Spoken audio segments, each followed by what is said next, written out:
Now we had a very close look at Pug as a templating engine, but it's only one of 3 options. Now this was a quite extensive look because I also explained what templating engines are and what their core logic is. It'll be a bit faster for the 2 other languages therefore, or for the other 2 solutions. So let's continue with Handlebars, which does not follow such a minimal HTML approach, but uses normal HTML mixed with some templating logic. So let's use Handlebars, and for this, let's go to app.js, and in there we now need to change our view engine. Now we did install Express Handlebars, but this actually is a package that is not auto-installed by Express. So instead we manually have to tell Express that there is such a Express Handlebars engine available. And for this we first of all import it. And to find out whether you do need to do this for your favorite engine or not, you simply check their docs, because there this is mentioned. So for Express Handlebars, we add Express HBS, the name is up to you, by requiring Express Handlebars. So now this is imported, and now we have to tell Express that this exists, that this is an engine it can use. We do this by calling app, and now there is an engine method.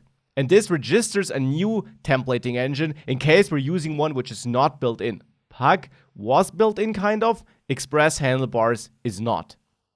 So to register this, we have to define a name for our engine. And you can use any name you want, though of course you should try to not clash with the built-in engines, to which you also find a link at the end of this module, by the way.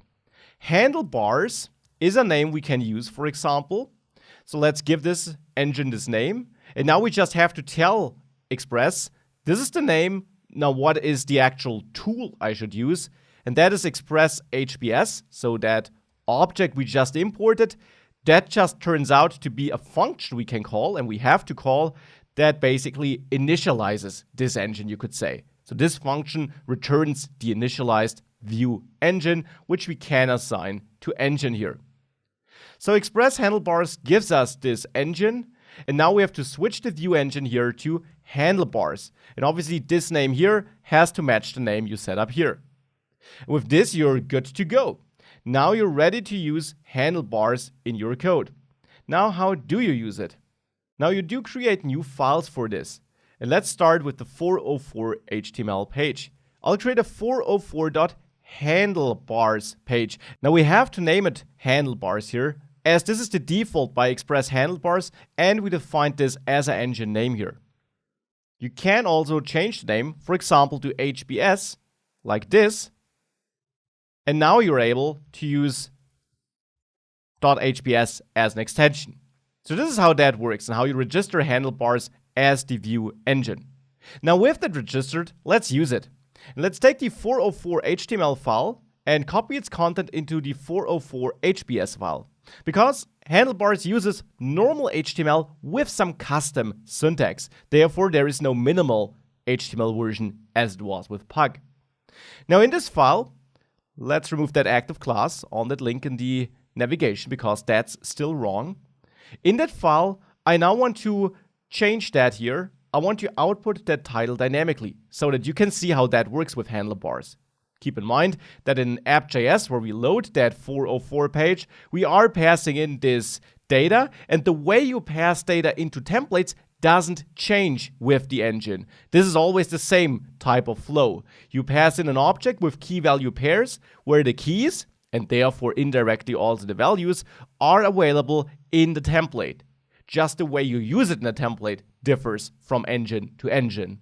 And in Handlebars, we output this value here by adding double curly braces, opening and closing, and between these we add page title, so that key name for which we want to output the value.